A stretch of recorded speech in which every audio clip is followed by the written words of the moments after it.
Hi friends, ఇక్కడ చూడండి. ఇక్కడ వాటర్ దుంకుతున్నాయి చూడండి. ఎంత పార్కింగ్ ప్లేస్. మా మమ్మీ,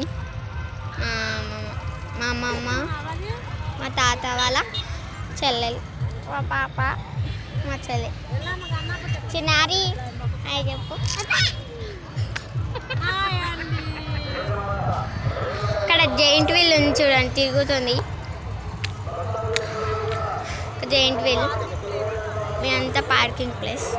అందరు జాతర దిగి వచ్చి ఇక్కడ కూర్చున్నాం. మా ఆటో ఇంకా రాలే, మా అన్న తీసుకురానికి వెళ్ళిండండి, అందుకే ఇక్కడ కూర్చున్నాం. జైంట్ వీల్ ఆగింది చూడండి. అందరం కూర్చున్నాం ఇక్కడ. Boy friends.